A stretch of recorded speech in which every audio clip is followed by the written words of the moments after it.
ওই মানুষগুলো তারা হলেন আল্লাহ প্রদত্ত হিদায়াতের উপর রয়েছে, আর তারাই হলো সফল। তারা ছাড়া বাকি যারা আছেন সবাই অকৃতকার্য, সবাই জাহান্নামের লাকড়ি হবে।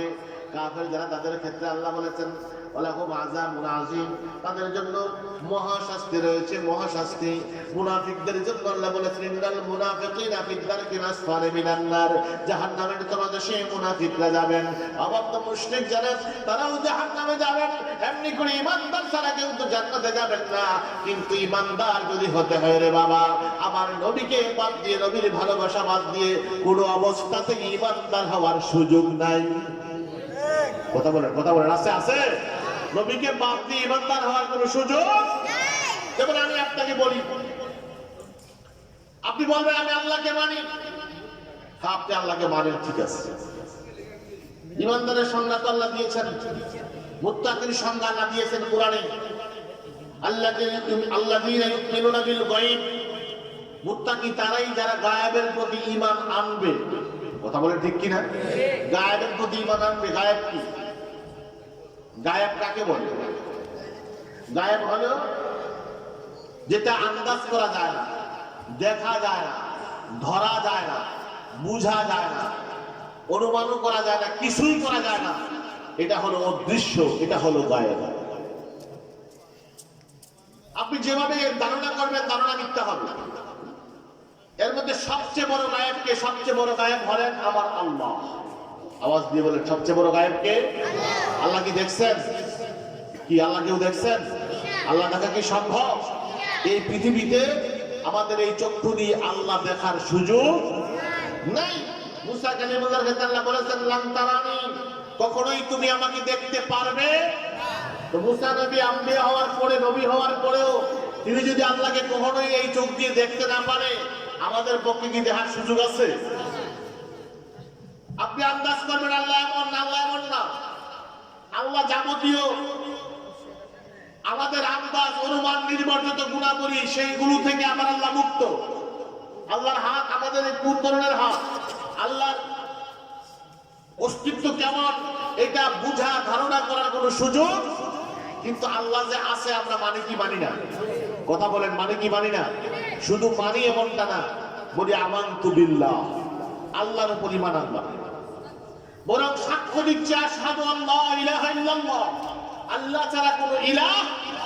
তা আপনি সাক্ষী দিয়েছেন, আপনি কিন্তু আল্লাহকে দেখছেন, তো তা দেখে সাক্ষ্য দেন কেমন? আপনি আল্লাহ দেখলেন না, আল্লাহ কেমন তা জানলেন না, বুঝতেও পারলেন না, আপনি অনুমান করতে পারছেন না। তাহলে আল্লাহ যে আছেন, আল্লাহ ছাড়া যে কোনো ইলাহ নাই, আপনার কাছে কি ডকুমেন্ট আছে, কি দলিল আছে আপনার কাছে বলেন? যারা এখানে বসেছেন, আমি যে আল্লাহকে মানি, আল্লাহকে দেখি নাই, বুঝি নাই, আমি যে সাক্ষী দিলাম আশহাদু আল্লা ইলাহা ইল্লাল্লাহ, আল্লাহ ছাড়া কোনো ইলাহ নাই, আমি সাক্ষ্য দিচ্ছি। এই সাক্ষ্য দেওয়ার ক্ষেত্রে আমার দলিল কি?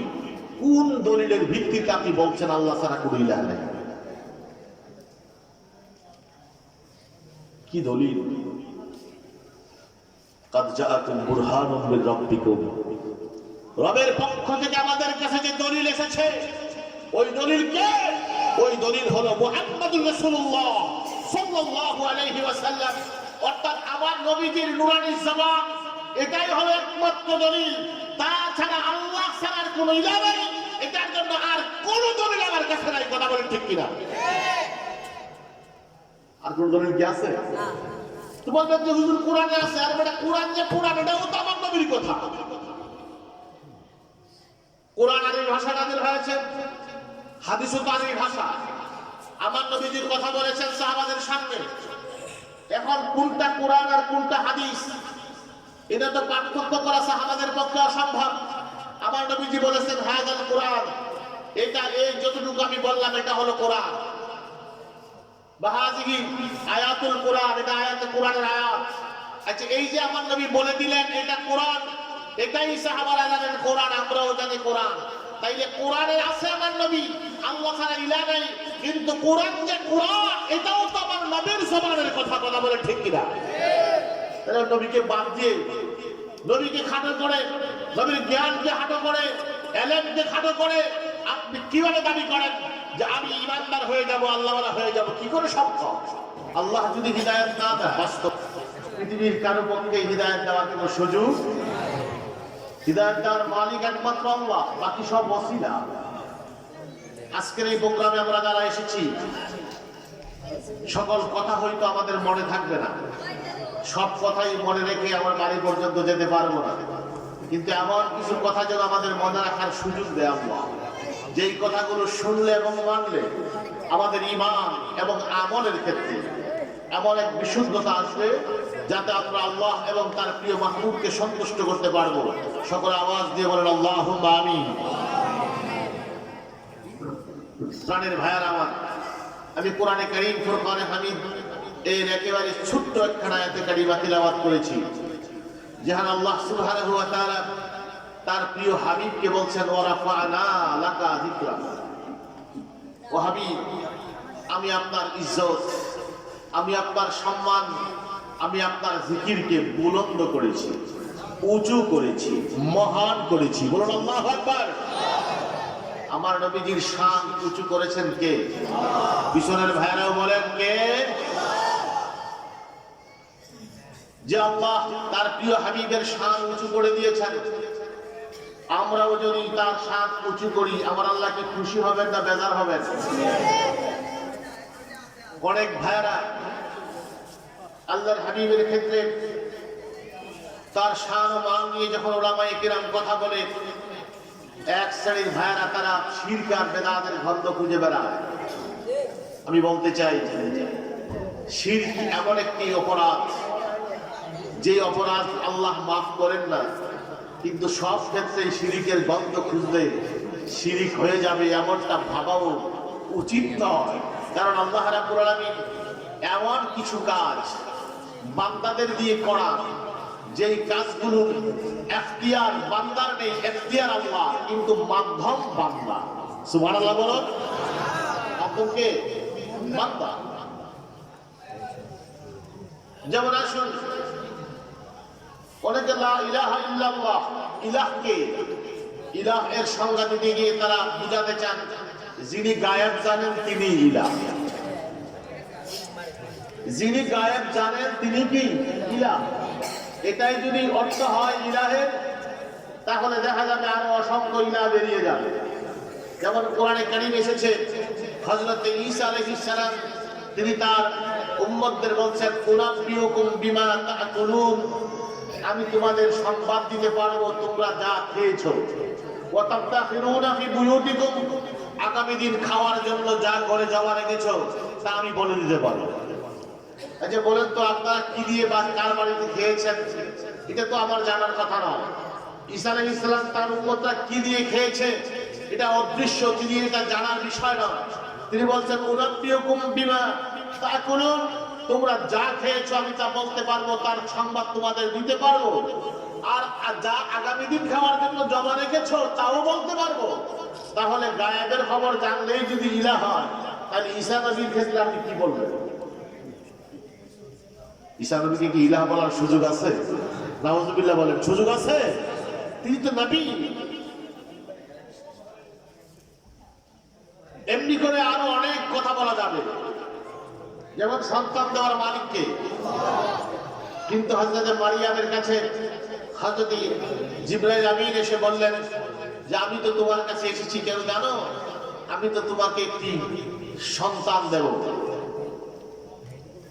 আমি হলাম আল্লাহর পক্ষ থেকে প্রেরিত, লি আহাবা লাকি গুলামান যাকিয়া। আর আমি তোমার কাছে আসার কারণ হলো আমি তোমাকে একটা নেককার সন্তান দান করব। তো নেককার সন্তান দান করার মালিক তো একমাত্র কে? কিন্তু জিবরাইল তো বলছে লি আহাবা লাকি, আমি এসেছি তোমাকে দেওয়ার জন্য, দান করার জন্য। আমি তোমাকে দেব, এটা কিন্তু বলে নাই যে আল্লাহ তোমাকে দেবে। তা আপনি যদি বলেন সন্তান দেওয়ার মালিক একমাত্র আল্লাহ, আর কেউ যদি এই কথা বলে তাহলে সে কাফের বা মুশরিক হবে। তাহলে জিবরাইল কি বলবে? তো কোরআন এসেছে, অস্বীকার করার সুযোগ নেই। তাহলে এই কথা বুঝতে হবে, এই কথাটা ভালো করে বুঝেন, ব্যাস লাগাবেন। এখানে ইলাহ হলেন তিনি, ইলাহের সংজ্ঞা আমার আল্লাহ নিজেই দিয়েছেন। কুল হুয়াল্লাহু আহাদ আল্লাহুস সামাদ, অর্থাৎ আল্লাহ হলেন অদ্বিতীয় আর তিনি হলেন এমন সত্তা যিনি সামাদ, অমুখাপেক্ষী, অর্থাৎ আল্লাহ কারো মুখাপেক্ষী নন। নবী বলেন, অলি বলেন, গাউস বলেন, কুতুব বলেন, মানুষ বলেন আর ফেরেশতা বলেন, সকলেই আল্লাহর মুখাপেক্ষী। কথা বলেন ঠিক কিনা? আল্লাহ ছাড়া আর সবাই আল্লাহর মুখাপেক্ষী। তাইলে পুরো বান্দার পক্ষে কি আল্লাহ পর্যন্ত বা আল্লাহর সাথে সাদৃশ্যপূর্ণ হওয়ার কোনো সুযোগ আছে? জিবরাইলের ক্ষমতা সন্তান দিয়েছে, কিন্তু ক্ষমতা দিয়েছে কে? ঈসা নবী ঘরে কি খেয়েছে তা বলতে পেরেছে, ক্ষমতা দিয়েছে কে? বন্ধুরা আমার, উলামায়ে কেরাম আছেন, শিরকের মাসালা হলো আল্লাহর জাত এবং সিফাত। জাত এবং সিফাত আল্লাহর গুণ এবং সত্তা দুটির সাথেই যদি কেউ শরীক করে সে মুশরিক হয়ে যাবে। আল্লাহর জাতেরও কোনো শরীক নাই, সিফাতেরও কোনো শরীক। আপনারা জানেন, আপনারা সূরা ফাতিহা পড়েছেন, আলহামদুলিল্লাহ রাব্বিল, এরপরে কি আর রহমানির রাহিম কে? কথা বলেন না, কে কে? আল্লাহ। কিন্তু কোরআনে কারিমেতে এসেছে আল্লাহ নিজেই তার বন্ধুকে রাহিম বলছেন। লাকাদ জাআকুম রাসূলুম মিন আনফুসিকুম আসীসুন আলাইহি মা আনিতুম হারিসুন আলাইকুম বিল মুমিনিনা রাউফুর। তাহলে আপনি আল্লাহ হলেন রাহিম আর আল্লাহ নিজেই তার হাবিবকে রাহিম বলছেন, তাহলে রাহিম তো আমার নবী হওয়ার সুযোগ নাই। আল্লাহ তো বলছেন তিনি রাহিম, এখন আপনি কিভাবে অর্থ করবেন আল্লাহ যে রাহিম, নবী কি সেই রাহিম? অর্থাৎ আল্লাহ নিজেই রাহিম আর আমার নবী হলেন আল্লাহ প্রদত্ত রাহিম। সুবহানাল্লাহ বলেন।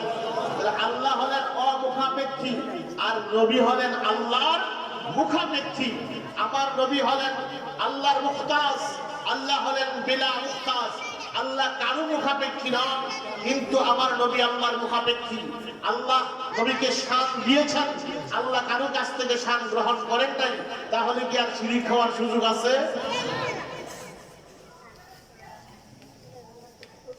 এখন আমার আল্লাহ বলছেন ওয়ারাফা'না লাকা যিকরাক, বন্ধু আমি আপনার জিকিরকে বুলন্দ করে দিয়েছি, উঁচু করে দিয়েছি। আর বন্ধু কেমন বন্ধু? আমার আল্লাহ বলেন এই যে উম্মতে মুহাম্মদী আমরা, আমাদের আল্লাহ সুবহানাহু ওয়া তাআলা কি দয়া করেছেন, অনুগ্রহ করেছেন। আল্লাহ নিজেই বলেন লাকাদ মান্নাল্লাহু আলাল মুমিনিনা ইয বা'আসা ফীহিম রাসূলা। নিশ্চয়ই আল্লাহ মুমিনদের উপর অনুগ্রহ করেছেন, দয়া করেছেন, তিনি পাঠিয়েছেন একজন রাসূল। আওয়াজ দিয়ে বলেন কয়জন? বড় করে বলেন কয়জন? একজন। যারা রাসূলা বলেছেন, রসুলা না রাসূলা, একজন। আবার আল্লাহ বলেন ঈমানদার যারা, তাদের জন্য আমি প্রভুর অনুগ্রহ হলো, তাদের কাছে আমি একজন রাসূল পাঠিয়েছি। আবার দেখেন হযরত ইব্রাহিম খলিলুল্লাহ খানায়ে কাবা তৈরি করে মাকাম ইব্রাহিমের মধ্যে দাঁড়িয়ে দোয়া করে রব্বানা ওয়াবআস ফীহিম রাসূলাম মিনহুম, ও আল্লাহ তুমি তাদের মাঝে পাঠাও একজন রাসূল। কয়জন? একজন। আল্লাহ আমি বান্দাদের অনুগ্রহ করেছি, পাঠিয়েছি একজন রাসূল। ইব্রাহিম নবীকে আল্লাহ পাঠাও তুমি তাদের মাঝে একজন রাসূল। আমার আল্লাহ যখন সমস্ত নবীদের নিয়ে স্পেশাল মিটিং করেন, তখন আমার আল্লাহ সমস্ত নবীদের কাছ থেকে দিন নিয়েছেন, অঙ্গীকারনামা নিয়েছেন। অঙ্গীকারনামা নিয়ে আমার আল্লাহ বলেন সুম্মা জাআকুম রাসূলুম মুসাদ্দিকুল লিমা মাআকুম। তোমরা তো জানো তোমাদেরকে আমি আল্লাহ নবুয়ত দিয়েছি, তোমাদেরকে আমি আল্লাহ হিকমত দেব, কিতাব দেব, নবুয়ত আর কিতাব নিয়ে তোমরা দুনিয়ায় যাবে। সুম্মা জাআকুম রাসূলুম মুসাদ্দিকুল লিমা মাআকুম, তোমাদেরই পরে আসবে তোমাদের মাঝে একজন রাসূল। সুবহানাল্লাহ। ভালো করে বুঝেন। আল্লাহ বলছেন ও উম্মতে মুহাম্মদী, এই ঈমানদার আমি তোদের কাছে পাঠিয়েছি একজন রাসূল। ইব্রাহিম নবী বলেন, আল্লাহ তুমি দাও আমাদেরকে একজন রাসূল। সমস্ত নবীদেরকেও আবার আল্লাহ বলেন, তোমাদের কাছে আসবে একজন রাসূল। কয়জন? কয়জন? একজন। ওই একজন রাসূলের কথা আমার আল্লাহ বললেন। আবার বললেন, তোমরা সমস্ত নবী জানি যাবে, তোমাদের সবকিছু তিনি সন্তান করাবেন। যিনি এটা স্টেশন করবেন তিনি হলেন ওই রাসূল। মুসাদ্দিকুল লিমা মাআকুম, তোমাদের নবুয়তের কিতাব। বন্ধু আমার, এই জন্যই তো আমরা সমস্ত নবীদেরকে মানি কি মানি না? আমরাই একমাত্র জাতি যারা সমস্ত নবীকে মানি। আমরাই একমাত্র জাতি যারা সমস্ত আসমানি কিতাবকে মানি। আমরা সারা সমস্ত নবীকে মানেন আর সমস্ত আসমানি কিতাব মানেন, একটা জাতিও নাই। আল্লাহু আকবার বলেন। একটা জাতিও খুঁজে পাবেন না এই পৃথিবীতে যে সমস্ত নবীকে মানে, সমস্ত আসমানি কিতাবকে মানে, আমরা ছাড়া আর একজনও নাই। আমরা মানি কোথায় দেখেন? যারা ছোটবেলায় মক্তবে পড়েছেন, ইমানে মুফাসসাল পড়েছেন, পড়েন নাই? আমানতু বিল্লাহি ওয়া মালাইকাতিহি ওয়া কুতুবিহি ওয়া রুসুলিহি। পড়েন নাই? পড়েন নাই? বিশ্বনাথ ভাইরা কি পড়ছেন? অর্থ কি? আমানতু বিল্লাহ, আমি ঈমান আনলাম আল্লাহর উপর, ওয়া মালাইকাতিহি, সমস্ত ফেরেশতাদের উপর, ওয়া কুতুবিহি, তার সমস্ত কিতাবের উপর, ওয়া রুসুলিহি, তার সমস্ত রাসূলের উপর। তাহলে বোঝা গেল আমরা একমাত্র জাতি যারা মনে প্রাণে বিশ্বাস করি, হৃদয়ের গভীর থেকে বিশ্বাস করি সমস্ত আসমানি কিতাব সত্য। আদম আলাইহিস সালাম থেকে একেবারে ঈসা রুহুল্লাহ পর্যন্ত সমস্ত নবীরা হক এবং সত্য। একমাত্র আমরাই মানি, আর কেউ মানে না। কথা বলেন ঠিক কিনা? ইহুদিরা মুসা নবীকে মানে, আর কাউকে মানে না। খ্রিস্টানরা ঈসা নবীকে মানে, কাউকে মানে না। কিন্তু আমরা ঈসা, মুসা, ইব্রাহিম, দাউদ সমস্ত নবীকে মানি এবং সমস্ত কিতাবকে মানি। আমরা ঈমান এনেছি। আমার আল্লাহর সেই কথা, যারা মুত্তাকি হলেন তারা কারা? আল্লাযীনা ইউমিনুনা বিমা উনজিলা ইলাইকা ওয়া মা উনজিলা মিন ক্বাবলিক। আপনার আগেও যত কিতাব এসেছে সেইগুলোর উপর ঈমান আনবে। আপনার উপরে যে কোরআন পাঠিয়েছি তার উপর ঈমান আনবে।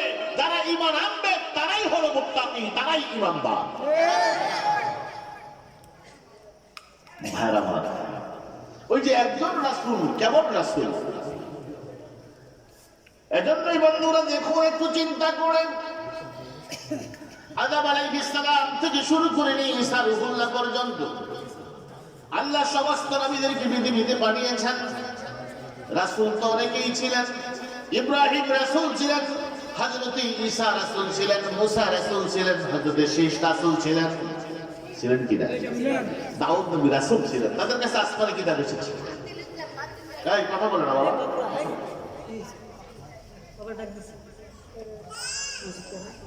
ভালো করে খেয়াল করুন, ইব্রাহিম নবীর উপরে সহিফা নাযিল হয়েছে, তিনি রাসূল ছিলেন। মুসা নবীর উপরে তাওরাত নাযিল হয়েছে, রাসূল ছিলেন। শীস নবীর উপরে সহিফা নাযিল হয়েছে, তিনি রাসূল ছিলেন। হযরতে দাউদ রাসূল ছিলেন, মুসা রাসূল ছিলেন, সবাই রাসূল ছিলেন। কিন্তু দেখেন তাদের কলমার সাথে আমার আল্লাহ রাসূল শব্দটি প্রয়োগ করার পারমিশন দেন নাই। রাসূল শব্দটি প্রয়োগ করার কোন পারমিশন আমার আল্লাহ কলমাতে দেন নাই। হযরত ইব্রাহিম নবীর কলমা হলো লা ইলাহা ইল্লাল্লাহ, ইব্রাহিম খলিলুল্লাহ। মুসা নবীর কলমা হলো লা ইলাহা ইল্লাল্লাহ, মুসা কালিমুল্লাহ। ইব্রাহিম নবীর কলমা, হযরত ঈসা নবীর কলমা হলো লা ইলাহা ইল্লাল্লাহ, ঈসা রুহুল্লাহ। এমনি করে নবীদেরকে অন্যান্য সব শব্দ ব্যবহারের সুযোগ দিয়েছেন, কিন্তু এই রাসূল শব্দটি অন্য একজন রাসূলকে ব্যবহার করার সুযোগ দেন নাই। এটা ইনট্যাক্ট রেখে দিয়েছেন আমার নবীর জন্য, শেষ নবীর জন্য, হাবিবুল্লাহর জন্য। ও হাবিব একমাত্র আপনার কলমাতেই থাকবে লা ইলাহা ইল্লাল্লাহ মুহাম্মাদুর রাসূলুল্লাহ সাল্লাল্লাহু আলাইহি ওয়াসাল্লাম। এই লফজ রাসূল, এই রাসূল শব্দটি অন্য কোন নবীর কলমাতে পাওয়া যাবে না। একমাত্র আমার নবীর কলমাতেই কি আছে? রাসূলুল্লাহ। কি থামা যাবে না? চুপ করে বসে থাকবে।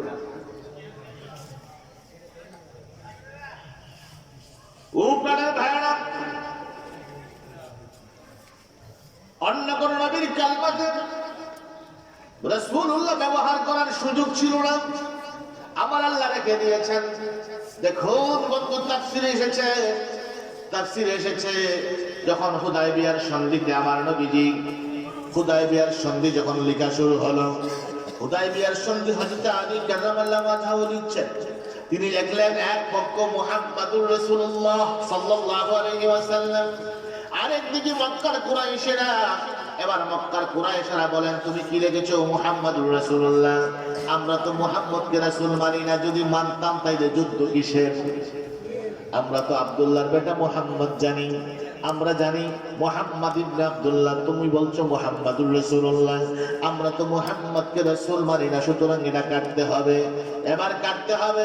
হযরত আলী বলেন, আমার হাত দিয়ে কাটতে পারবো না, আমার হাত দিয়ে রাসূলুল্লাহ কাটতে পারবো না, সম্ভব না, সম্ভব না। আল্লাহর হাবিব বলেন, আমি তুমি কাটো হুজুর, মাফ চাই, আপনার অর্ডার আমি সব মানি, কিন্তু রাসূলুল্লাহ কাটতে পারবো না হুজুর, এটা সম্ভব হবে না। আমার নবী বলেন, আমার কাছে দাও, আমি কেটে দেই। সুবহানাল্লাহ, আমার কাছে দাও, আমি কেটে দেই। অনেক ভাইরা বলে আমার নবী নাকি লেখাপড়া জানে না। সহিহ বুখারী হাদিস বলেন, এই আলী আমার কাছে দাও, আমি লিখি। মুহাম্মদ ইবনে আব্দুল্লাহ, সাহাবীর শান দেখেন। আমার নবী বলেছেন, হুজুর আপনি লেখেন, আলী তুমি লেখো মুহাম্মদ ইবনে আব্দুল্লাহ। রাসূলুল্লাহ কাটো, আলী কয় না হুজুর আমি পারতাম। আল্লাহু আকবার বলেন। নবীজি স্বয়ং বলছেন, তারপরে আমি পারবো না। এটার নাম কি বেয়াদবি না এটার নাম মহব্বত? কথা বলে, এটা বেয়াদবি না মহব্বত? বুঝতে হবে। অনেক ভাইয়েরা রাসূলের সামনে কিছু আসলেই দলিল খুঁজে, মহব্বতের বিষয়ে দলিলে খুঁজে পাওয়া যায় না। এই হুদায়বিয়ার সন্ধিতে উলামায়ে কেরাম আমার পাশে পাশে আছেন, আমি ব্যাখ্যা বিস্তারিত করতে পারবো না, সবাই সংক্ষিপ্ত, অনেক উলামায়ে কেরাম আমার পরে আছেন, আলোচনা করবেন। বন্ধুরা আমার, এই হুদায়বিয়ার সন্ধিতে সাহাবায়ে কেরাম একসাথে হলো।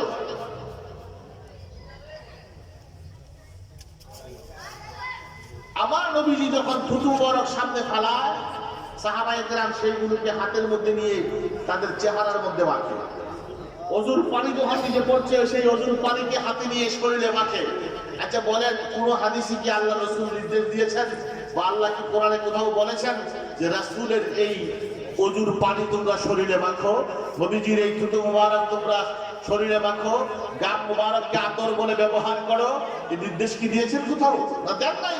বরং কি বলেছেন? বলেছেন মুহাব্বতের কথা বলেছেন, যে আতিউল্লাহ ওয়া আতিউর রাসূলা, ইতাআতের কথা বলেছেন। কিন্তু সাহাবায়ে কেরাম তা কেন বললেন? ইতাআতের ভিতরেই মুহাব্বত আছে, আর মুহাব্বতের ভিতরেই এই সব আছে। কথা বলেন ঠিক কিনা? ভাইরা আমার, সাহাবায়ে কেরামের শান এমন ছিল, নবীজি বললেন তুমি কাটো, হুজুর মাফ চাই, আমি পারবো না।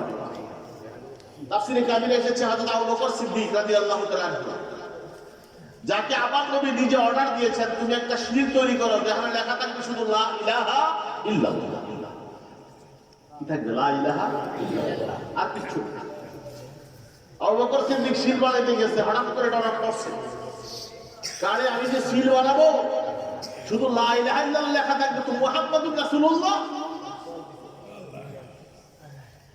আমি আবু বকর কিভাবে পারবো আল্লাহর কাছ থেকে তার প্রিয় হাবিবকে জুদা করতে? এমন শিল আমি কেমনে বানাবো? সম্ভব? আল্লাহু আকবার বলেন। ভালো করে বুঝুন, আল্লাহর হাবিব নির্দেশ দিলেন শিল বানাও লা ইলাহা ইল্লাল্লাহ। কিন্তু আবু বকর সিদ্দিক চিন্তা করে, কেমন করে শিল বানাবো? মুহাম্মাদুর রাসূলুল্লাহ কেমন করে আমি জুদা করব? তা কি করে সম্ভব হয়? এবার তিনি শিল বানালেন, লা ইলাহা ইল্লাল্লাহ মুহাম্মাদুর রাসূলুল্লাহ সাল্লাল্লাহু আলাইহি ওয়াসাল্লাম। শিল তৈরি করলেন, নবীজি বলেছেন শুধু সিল বানাতে লা ইলাহা ইল্লাল্লাহ, কিন্তু আবু বকর সিদ্দিক সিল বানালেন লা ইলাহা ইল্লাল্লাহ মুহাম্মাদুর রাসূলুল্লাহ। সিল বানাইয়া ওই সিল নিয়ে আল্লাহর হাবিবের দরবারে চলে আসলেন। আল্লাহর হাবিবের কাছে ওই সিল যখন জমা দিলেন, আল্লাহর হাবিব চেয়ে দেখে সিলের মধ্যে লেখা লা ইলাহা ইল্লাল্লাহ মুহাম্মাদুর রাসূলুল্লাহ সাল্লাল্লাহু আলাইহি ওয়াসাল্লাম ওয়া আবু বকর খলিফাতু রাসূলিল্লাহ। আবু বকর সিদ্দিকের নামটাও সিলের মধ্যে লেখা দেখা যায়।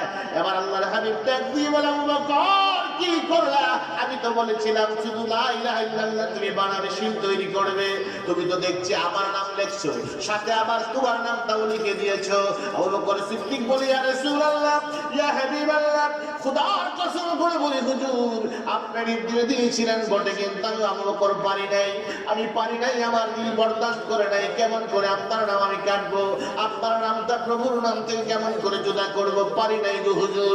তবে হ্যাঁ হুজুর, আমি আমার নামটা লিখি নাই হুজুর, আমি আমার নাম লিখি নাই, শুধু আপনার নাম লিখেছি। আল্লাহর হাবিব বলেন, দেখো না, এই তো তোমার নামটা ও আমার নামের সাথে লেখা। আবু বকর সিদ্দিক দেখে সত্যি সত্যি আবু বকর সিদ্দিকের নামটাও লেখা দেখা যায়। আবু বকর কাঁদতে শুরু করে দিলেন, এত বড় গুস্তাখি কি আমার আল্লাহ মাফ করবেন? এত বড় বিয়াদবি কি আমার আল্লাহ মাফ করবেন? আরে কেমনে হয় এভাবে? কেমনে হয়? আমি তো আমার নামটা লিখি নাই, শুধু আমার নবীর নাম লিখেছি। আবু বকর যখন কাঁদতে শুরু করলেন, আমার আল্লাহ ডাক দিয়ে বলে, জিবরাইল দৌড় দে, আমার বন্ধুরে সালাম দে, আমার বন্ধুরে জানিয়ে দে, আমার বন্ধুরে বল আবু বকরের কোনো দোষ নাই, আবু বকরের কোনো গুস্তাখি নাই। আবু বকর আমার নামের সাথে আমার বন্ধুর নামটা যুক্ত করেছে, আমার নাম থেকে বন্ধুর নামটা আলাদা করে নাই। আমি আল্লাহ বড় খুশি হয়ে গিয়েছি, আমি আল্লাহ বড় সন্তুষ্ট হয়ে গিয়েছি। আবু বকর আমার নামের সাথে আমার বন্ধুর নামটা লিখেছে, আর আমি আল্লাহ নিজে আমার বন্ধুর নামের সাথে আবু বকর সিদ্দিকের নামটা লিখে দিয়েছি। আবু বকর তো লিখছে আমার বন্ধুর নাম, আমি লিখছি আবু বকরের নাম। আল্লাহু আকবার বলেন।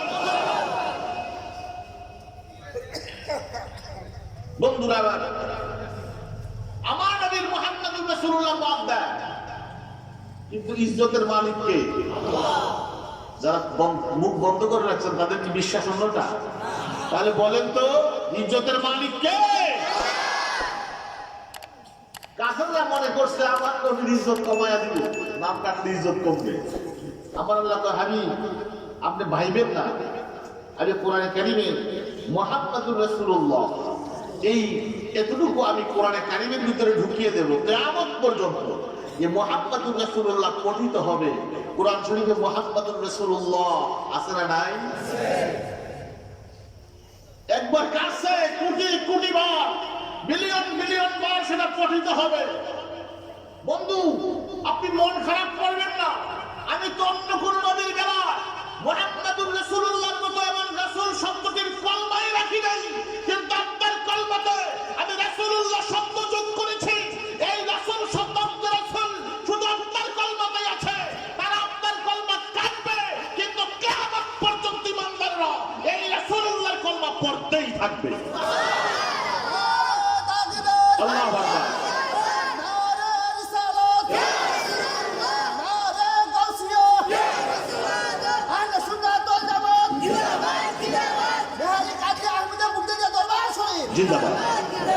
প্রাণের ভাইয়ের আমার, নবীর ইজ্জত যদি কেউ কমায় তার ইজ্জত কমে যায়। নবীর ইজ্জত যদি কেউ বাড়ায় এতে নবীর ইজ্জত বাড়ে না, কিন্তু যে বাড়ায় তার ইজ্জত বেড়ে যায়। কথা বলে ঠিক কিনা? যে নবীর ইজ্জত দেয় তার ইজ্জত কে বাড়ায়? আল্লাহ বাড়ায়। ভাইয়ের আমার, আমি বলতেছিলাম এই যে রাসূল, একজন রাসূল, সমস্ত রাসূল একদিকে আর একজন হলেন একদিকে। সমস্ত রাসূলরা নবুয়তের কিতাব নিয়ে আসবেন, কিন্তু সত্যায়ন করাবেন কয়জন? কথা বলেন না, কয়জন? একজন।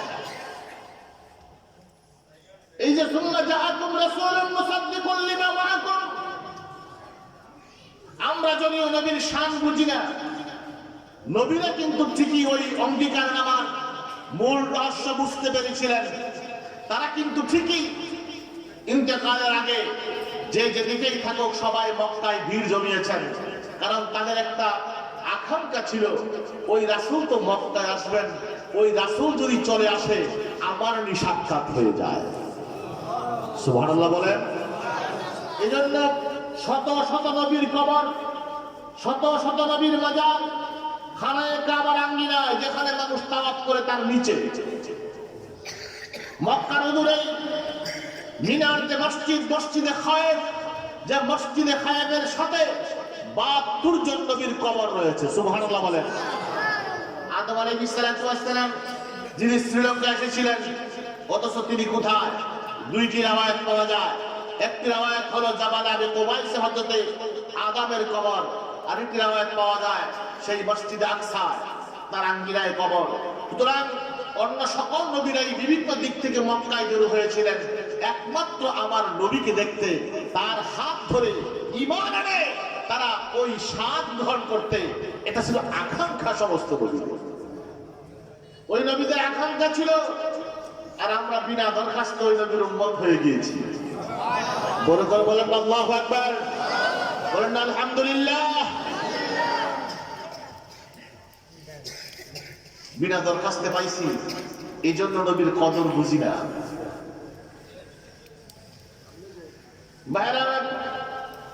এই যে একজন রাসূল,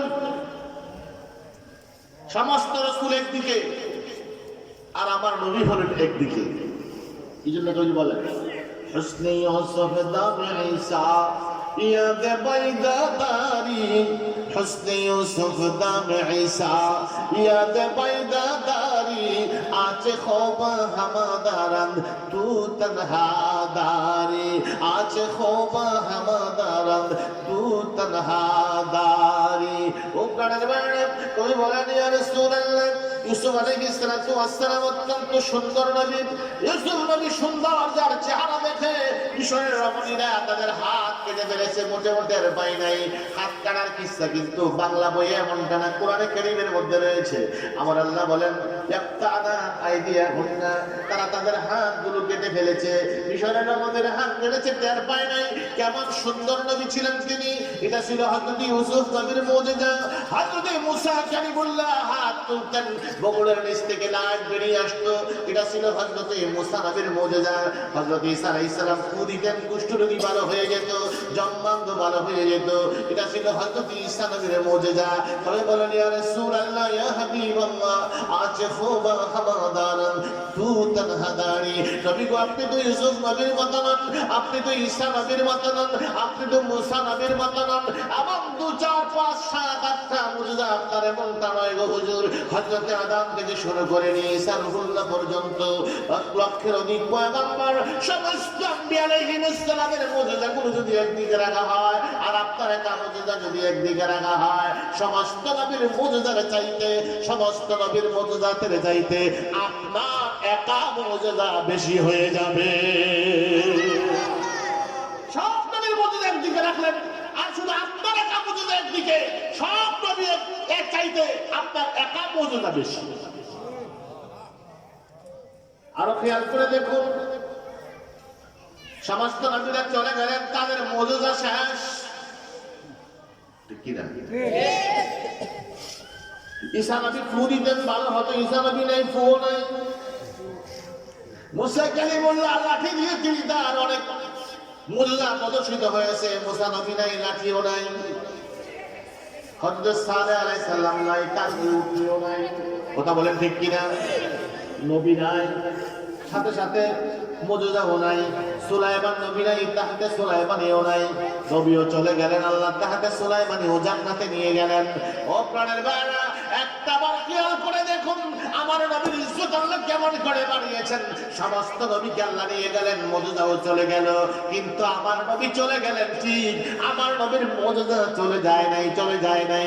আমার নবী চলে গেলেন, কিন্তু আমার নবীর সবচেয়ে শ্রেষ্ঠ মুজিজা হলো আল কোরআনুল কারীম। যে কোরআনে কারীমের ভিতরে একটা নয়, 2টা নয়, 3টা নয় রে, 60,000 মুজিজা রয়েছে শুধু কোরআনে কারীমের ভিতরে আমার নবীর।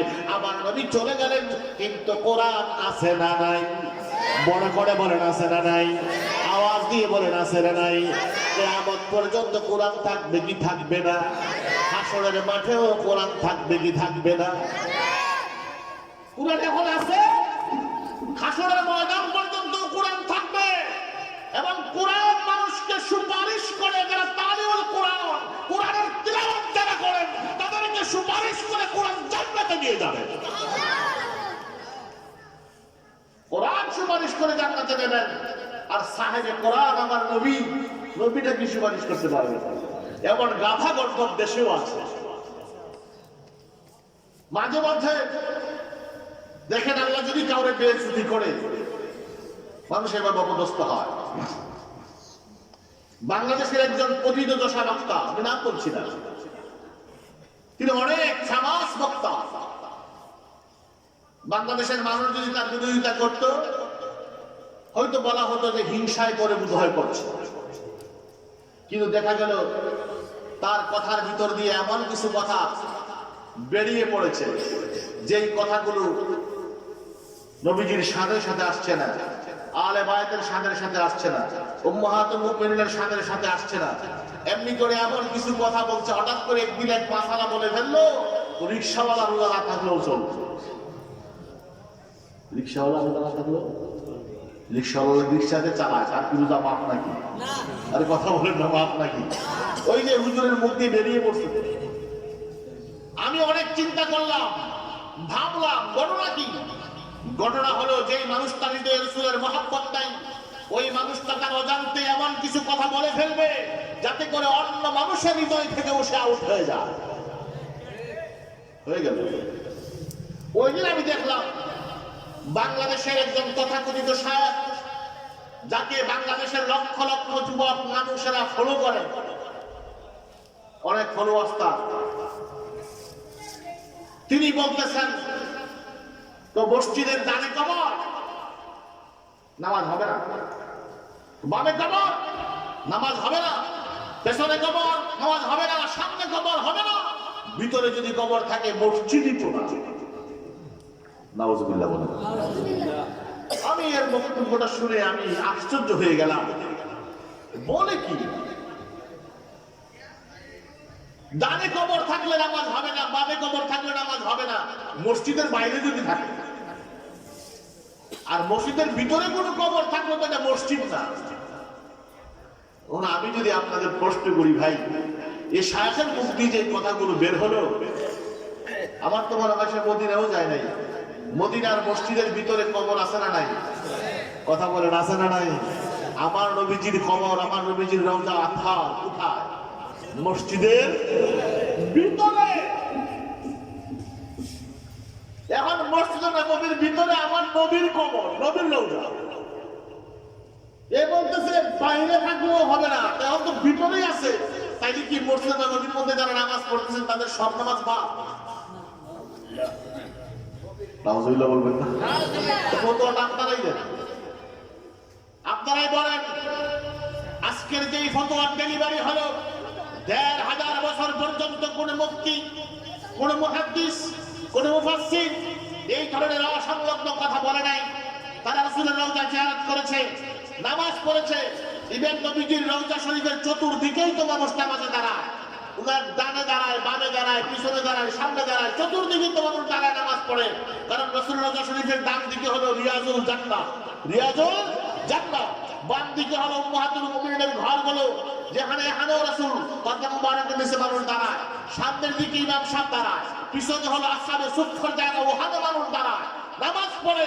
আচ্ছা বলেন তো, এখন শায়েখ যে কথা বললেন যে নামাজ হবে না, বাইরে থাকলেই কবর হবে না, ভিতরে থাকলে মসজিদই না, এখন যারা এখানে মসজিদ নববীর ভিতরে নামাজ পড়ে তাদের নামাজ কি সব বাদ? কি কর? কাবা ঘরের আঙ্গিনা হাজরে আসওয়াদ যেই কর্নারে, এ বরাবর একটু সামনে হলো জমজম কূপ। যদিও এখন জমজম কূপ দেখা যায় না, কারণ এটা নিচে দিয়ে লাইন করে একদম দূরে নিয়ে যাওয়া হয়েছে। রাসূল সাল্লাল্লাহু আলাইহি ওয়াসাল্লামের যে বাড়ি, ওই বাড়ির পাশে নিয়ে যাওয়া হয়েছে। ওখান থেকে পানি পাম্পে বের করা হয়, ওখানে জমজমের পানি পাওয়া যায়। কূপটা কিন্তু ওখানে না, কূপ কিন্তু হলো কাবা ঘরের একেবারে সাথে। এই যে হাজরে আসওয়াদ বরাবর একটু সামনে মাকাম ইব্রাহিমের এই সাইডে, এখানে হলো আপনার এই জমজম কূপ। এই জমজম কূপ আর হলো এই হাজরে আসওয়াদ, এই মাঝখানে 70 জন নবীর কবর। কয়জন নবী? এই জায়গাটাতে কাবাগরের চতুর্পার্শ্বে কবর হলো 600-র উপরে নবীর কবর আছে শুধু কাবাগরের চতুর্পার্শ্বে। এখন যদি কবর পিছনে থাকলেও নামাজ না হয়, বা সামনে থাকলেও না হয়, বামে থাকলেও না হয়, এখন কাবাগরের চতুর্পার্শ্বেই তো কবর, এখন কাবাগরের নামাজ কি সব বাদ? দুর্ভাগ্য আমাদের। এদের কথাও পৃথিবীর মানুষ শুনে। অযুবক, আফসোস হয় তোমাদের জন্য, তোমাদের অনেকেও তো তাকে শায়েখ মানো। তার কথাগুলোকে ইমাম আযম আবু হানিফার কথার চেয়ে তোমরা দামি মনে করো। এত বড় মূর্খ কিভাবে হয়? কিভাবে সম্ভব? অবন্ধু, শুধু তাই নয়, আম্বিয়া আলাইহিস সালামের কবর থাকলেন, আল্লাহওয়ালা মানুষের কবর যদি থাকে, যে জায়গায় থাকে ওই জায়গাটা আল্লাহ বরকতময় করে দেন, বরকত দ্বারা বরকতপূর্ণ হয়ে যায়। কথা আমি না মুহাম্মদুবিন আল্লাহ কোরআনে কারিমে বলেন, সুবহানাল্লাযী আসরা বিআবদিহি লাইলাম মিনাল মাসজিদিল হারাম ইলাল মাসজিদিল আকসাল্লাযী বারাকনা হাওলাহু। আসনা নাই? ওলামায়ে কেরাম আছেন। আমার ডানে বামে দুই হুজুর, প্রিন্সিপাল হুজুর আছেন। এই যে বারাকনা হাওলাহু, আপনি বড় বড় তাফসীরের কিতাবগুলো খুলে দেখুন, আল্লাহ বলছেন আমি বাইতুল মুকাদ্দাসের চতুর্পাশটাকে বরকতময় করেছি। বারাকনা হাওলাহু, এই বাইতুল মুকাদ্দাসের চতুর্পাশটাকে আমি আল্লাহ বরকতময় করেছি। এই যে বাইতুল মুকাদ্দাসের চতুর্পাশটাকে আল্লাহ বরকতময় করলেন কেমনে? তাফসীরের কিতাবে লেখে, বাইতুল মুকাদ্দাসের চতুর্পাশে অসংখ্য নবীদের কবর রয়েছে। নবীরা সেখানে সমাহিত হয়েছেন।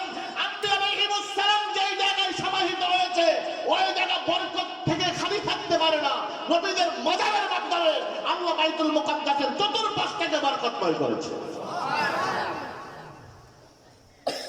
এখন বাইতুল মুকাদ্দাসের চতুর্পাশেও নবীর কবর, তাহলে কি বাইতুল মুকাদ্দাসের নামাজও বাদ, মসজিদ নববীও বাদ, খানায়ে কাবাও গেল বাদ, বাইতুল মুকাদ্দাসও বাদ? এই হুজুরের কথাই সঠিক?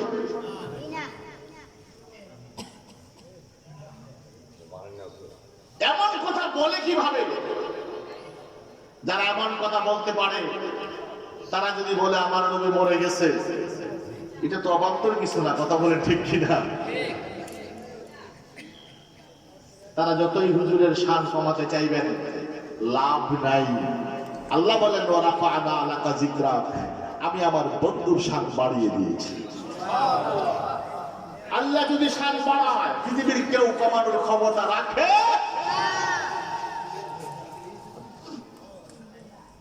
ভাইরা,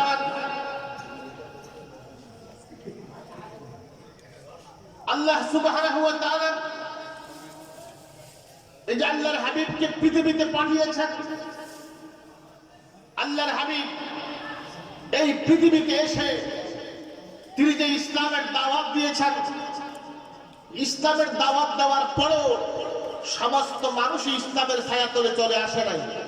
ঠিক কিনা বলেন? আসে নাই। বাস্তবিক অর্থে যদি চিন্তা করেন, এই পৃথিবীতে মানুষ কয়েক শ্রেণীর মানুষ আছে। যেমন এই শ্রেণী পৃথিবীতে কাফের আছে, এই পৃথিবীতে মুশরিক আছে, এই পৃথিবীতে মুমিন আছে, এই পৃথিবীতে মুনাফিক আছে। আছে না নাই? এখন আর একটা যুগ হয়েছে, তার হলো মুদাহিদ। মুদাহিদ শব্দটা হলো সুবিধাবাদী, চাটুকার। চাটুকার এটা একটা ফেরকা। বলুন চাটুকার কেমনে? আপনি যখন করবেন দেখবেন যে নবীজির শান সব মানে, যা বলবেন সবই মানে, কিন্তু মুখ দিয়ে জীবনে একদিনও নবীর শান কয় নাই। এমন লোক আছে না নাই? হুজুরকে প্রশ্ন করে জিজ্ঞেস করবে, সে বলবে আমি তো নবীকে মানি, আমরা নবীর উম্মতের হাকদার। কিন্তু তার জীবনে কোনোদিন রাসূলের শানে একটি কথাও মুখ দিয়ে বের হয় নাই, লিখনিতে বের হয় নাই। তাহলে কি বুঝায় যে সে মানুষকে বুঝায় যে আমি মুমিন, কিন্তু নবীদের শান বলতে তার ভালো লাগে। এবার মানুষ আসে না নেই? ও প্রাণের ভাইরা, এই পৃথিবীতে এত শ্রেণীর মানুষ, ইমানদার রয়েছে, কাফের রয়েছে, মুনাফিক রয়েছে, মুশরিক রয়েছে রে বন্ধু। তাদের পরিচয়টা আবার আল্লাহ কোরআনে কারীমের প্রথমেই তুলে ধরেছেন। কোরআন যদি আপনি খোলেন, প্রথমেই দেখবেন ইমানদারের পরিচয়ের কথা আল্লাহ বলেছেন। ইমানদারের পরিচয়ের পরে আমার আল্লাহ কাফেরের পরিচয় তুলে ধরেছেন। কাফেরের পরিচয়ের পরে আমার আল্লাহ মুনাফিকের পরিচয় তুলে ধরেছেন। তার কারণটা কি? অবন্ধ কারণ হলো কোরআন তো মানুষের জন্য নাযিল হয়েছে, হুদাল লিন-নাস। মানুষের জন্য কোরআন নাযিল হয়েছে, মানুষের হিদায়াতের জন্য নাযিল হয়েছে। এই মানুষের মাঝে যেই প্রকারভেদ রয়েছে, মানুষগুলোর মধ্যে একদল মানুষ ইমানদার, আর একদল মানুষ মুনাফিক, আর একদল মানুষ মুশরিক। কিন্তু আমার আল্লাহর ভাষায় সমস্ত মানুষরা সফল হতে পারবে না, সফল হওয়ার সুযোগ নেই। আমার আল্লাহ বলেন উলাইকা আলা হুদাম মির রাব্বিহিম ওয়া উলাইকা হুমুল মুফলিহুন। সুবহানাল্লাহ। আল্লাহ বলেন যারা ঈমানদার, ওই মানুষগুলো তারা হলেন আল্লাহ প্রদত্ত হিদায়াতের উপর রয়েছে, আর তারাই হলো সফল। তারা ছাড়া বাকি যারা আছেন সবাই অকৃতজ্ঞ, সবাই জাহান্নামের লাকড়ি হবে। কাফের যারা, তাদের ক্ষেত্রে আল্লাহ বলেছেন ওয়ালাহুম আযাবুন আযীম, তাদের জন্য মহাশাস্তি রয়েছে, মহাশাস্তি। মুনাফিকদের জন্য আল্লাহ বলেছেন ইন্নাল মুনাফিকিনা ফি দারকিল আসফালি মিনান নার, জাহান্নামের তলদেশে মুনাফিকরা যাবেন। আবার তো মুশরিক যারা, তারাও জাহান্নামে যাবেন। এমনি করে ঈমানদার ছাড়া কেউ তো জান্নাতে যাবেন না। কিন্তু ঈমানদার যদি হতে হয় রে বাবা, আমার নবীকে বাদ দিয়ে, নবীর ভালোবাসা বাদ দিয়ে কোনো অবস্থাতে ঈমানদার হওয়ার সুযোগ নাই। কথা বলেন, আছে? নবীকে বাদ দিয়ে ঈমানদার হওয়ার কোনো সুযোগ নেই। যেমন আমি আপনাকে বলি, আপনি বলবেন আমি আল্লাহকে মানি। হ্যাঁ, আপনি আল্লাহকে মানেন, ঠিক আছে। ঈমানদারের সংজ্ঞা তো আল্লাহ দিয়েছেন, মুত্তাকির সংজ্ঞা আল্লাহ দিয়েছেন কোরআনে। আল্লাযীনা ইউমিনুনা বিল গায়ব, মুত্তাকি তারাই যারা গায়েবের প্রতি ঈমান আনবে। কথা বলেন ঠিক কি না? গায়েবের প্রতি ঈমান আনবে। গায়েব কি? গায়েব কাকে বলে? গায়েব হলো যেটা আন্দাজ করা যায় না, দেখা যায় না, ধরা যায় না, বুঝা যায় না, অনুমানও করা যায় না, কিছুই করা যায় না। এটা হলো অদৃশ্য, এটা হলো গায়েব। আপনি যেভাবে ধারণা করবেন, ধারণা মিথ্যা হবে। এর মধ্যে সবচেয়ে বড় গায়েবকে? সবচেয়ে বড় গায়েব হলেন আমার আল্লাহ। আওয়াজ দিয়ে বলেন, সবচেয়ে বড় গায়েবকে? আল্লাহ কি দেখছেন? কি আল্লাহ কেউ দেখছেন? আল্লাহ দেখা কি সম্ভব? এই পৃথিবীতে আমাদের এই চক্ষু দিয়ে আল্লাহ দেখার সুযোগ নাই। মুসা কালিমুল্লাহর ক্ষেত্রে আল্লাহ বলেছেন লান তারানি, কখনোই তুমি আমাকে দেখতে পারবে না। তো মুসা নবী আম্বিয়া হওয়ার পরে, নবী হওয়ার পরেও তিনি যদি আল্লাহকে কখনোই এই চোখ দিয়ে দেখতে না পারে, আমাদের পক্ষে কি দেখার সুযোগ আছে? আপনি আন্দাজ করবেন আল্লাহ এমন না, আল্লাহ এমন না। আল্লাহ যাবতীয় আমাদের আন্দাজ, অনুমান, নির্বর্জিত গুণাবলী, সেইগুলো থেকে আমার আল্লাহ মুক্ত। আল্লাহর হাত আমাদের এই কোন ধরনের হাত, আল্লাহর অস্তিত্ব কেমন, এটা বুঝা, ধারণা করার কোনো সুযোগ। কিন্তু আল্লাহ যে আছে আমরা মানি কি মানি না? কথা বলেন, মানি কি মানি না? শুধু মানি এমনটা না, বলি আমানতু বিল্লাহ, আল্লাহর উপর ঈমান আনলাম। বরং সাক্ষ্য দিচ্ছে আশহাদু আল্লা ইলাহা ইল্লাল্লাহ, আল্লাহ ছাড়া কোনো ইলাহ নাই। তা আপনি সাক্ষী দিয়েছেন, আপনি কি আল্লাহকে দেখছেন? তো তা দেখে সাক্ষ্য দেন কেমন? আপনি আল্লাহ দেখলেন না, আল্লাহ কেমন তা জানলেন না, বুঝতে পারলেন না, আপনি অনুমান করতে পারছেন না। তাহলে আল্লাহ যে আছেন, আল্লাহ ছাড়া যে কোনো ইলাহ নাই, আপনার কাছে কি ডকুমেন্ট আছে, কি দলিল আছে আপনার কাছে বলেন? যারা এখানে বসেছেন, আমি যে আল্লাহকে মানি, আল্লাহকে দেখি নাই, বুঝি নাই, আমি যে সাক্ষী দিলাম আশহাদু আল্লা ইলাহা ইল্লাল্লাহ, আল্লাহ ছাড়া কোনো ইলাহ নাই, আমি সাক্ষ্য দিচ্ছি। এই সাক্ষ্য দেওয়ার ক্ষেত্রে আমার দলিল কি? কোন দলিলের ভিত্তিতে আপনি বলছেন আল্লাহ ছাড়া কোনো ইলাহ নাই? কি দলিল? কাদ জাআকুম বুরহানুম মির রাব্বিকুম, রবের পক্ষ থেকে আমাদের কাছে যে দলিল এসেছে, ওই দলিল কে? ওই দলিল হলো মুহাম্মদুর রাসূলুল্লাহ সাল্লাল্লাহু আলাইহি ওয়াসাল্লাম, অর্থাৎ আমার নবীজির নুরানি জবান। এটাই হলো একমাত্র দলিল। তাছাড়া আল্লাহ ছাড়া কোনো ইলাহ নাই, এটার জন্য আর কোনো দলিল আমার কাছে নাই। কথা বলেন ঠিক কিনা? আর কোন দলিল কি আছে? তো বলবেন যে হুজুর কোরআনে আছে। আর বেটা কোরআন যে কোরআন, এটাও তো আমার নবীর কথা। কোরআন আরবি ভাষা নাযিল হয়েছে, হাদিসও তো আরবি ভাষা। আমার নবীজির কথা বলেছেন সাহাবাদের সামনে। এখন কোনটা কোরআন আর কোনটা হাদিস, এটা তো পার্থক্য করা সাহাবাদের পক্ষে অসম্ভব। আমার নবীজি বলেছেন হাযাল কোরআন, এটা এই যতটুকু আমি বললাম এটা হলো কোরআন। বাহাজিহি আয়াতুল কোরআন, এটা আয়াতে কোরআনের আয়াত। আচ্ছা, এই যে আমার নবী বলে দিলেন এটা কোরআন, এটাই সাহাবারা জানেন কোরআন, আমরাও জানি কোরআন। তাইলে কোরআনে আছে আমার নবী, আল্লাহ ছাড়া ইলাহ নাই। কিন্তু কোরআন যে কোরআন, এটাও তো আমার নবীর জবানের কথা। কথা বলে ঠিক কিনা? তাহলে নবীকে বাদ দিয়ে, নবীকে খাটো করে, নবীর জ্ঞানকে খাটো করে, এলেমকে খাটো করে আপনি কিভাবে দাবি করেন যে আমি ইমানদার হয়ে যাব, আল্লাহওয়ালা হয়ে যাব? কি করে সম্ভব? একটা বাস্তব উদাহরণ আমি আপনাদের দেই। আপনারা নবীর উম্মত। বাঙালির একটা চরিত্র আছে, বাঙালি লসে নাই লাভে আছে। ঠিক কিনা? বাঙালি কি লসে থাকে? লসে নাই, সবসময় কিসে আছে? লাভে আছে। আপনি একটা জিনিস বুঝুন, আপনি মুসা নবীর কিসসা বলেন, ঈসা নবীর কিসসা বলেন, কোরআনের কত কিসসা আপনি বলছেন।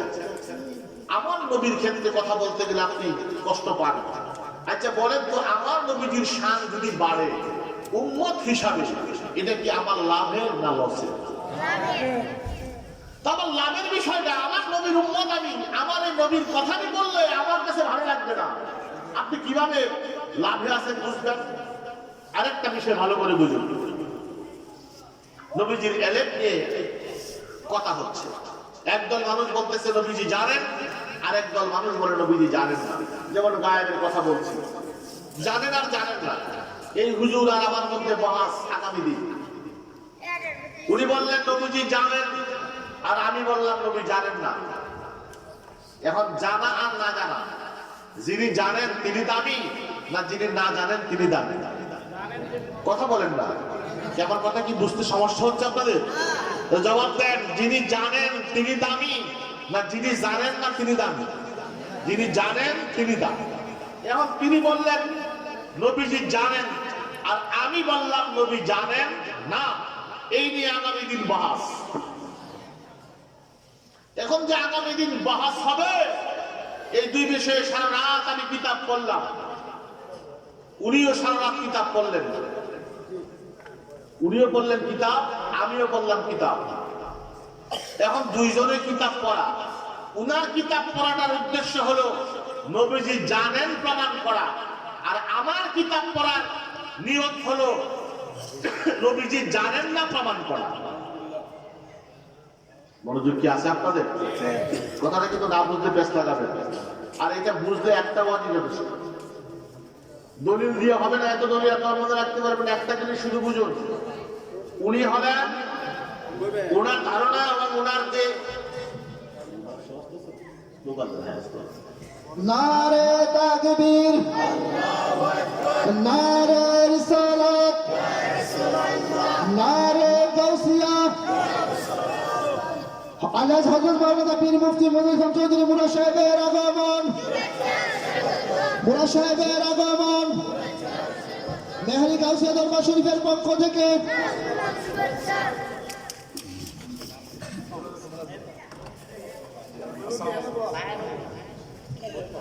সকলে বলেন মারহাবা।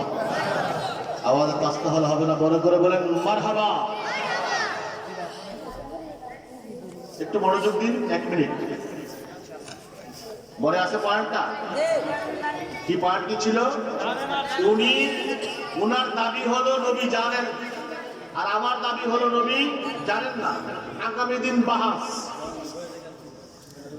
বাহাসে জয়ী হওয়ার জন্য তিনিও সারাদিন রাত কিতাব পড়ছেন, আমিও সারা রাত কিতাব পড়ছি। আমার কিতাব পড়ার উদ্দেশ্য ছিল নবীজি জানেন না সেটা প্রমাণ করা, আর ওনার কিতাব পড়ার কারণ উদ্দেশ্য ছিল নবীজি জানেন সেটা প্রমাণ করা। এখন পরদিন আমরা দুইজনই একসাথে হলাম বাহাস করার জন্য। আচ্ছা, নবীজি জানেন প্রমাণ করার জন্য তিনি সারা রাত বললেন, আর নবী জানেন না প্রমাণ করার জন্য সারা রাত আমি বললাম। আচ্ছা, আপনাদের বিচারে কি বলে, নবীর উম্মত হওয়ার হকদার কি আমি না তিনি? কথা বলেন কে? আহলুস সুন্নাত ওয়াল জামাতের প্রতি যারা নবীজি জানেন সেটা প্রমাণ করার জন্য কিতাব পড়ে, আর যারা আহলুস সুন্নাত ওয়াল জামাতের আকীদার বাইরে রয়েছে তারাও কিতাব পড়ে, কিন্তু তাদের কিতাব পড়ার উদ্দেশ্য হলো নবী জানে না প্রমাণ করা। কথা বলেন ঠিক কিনা?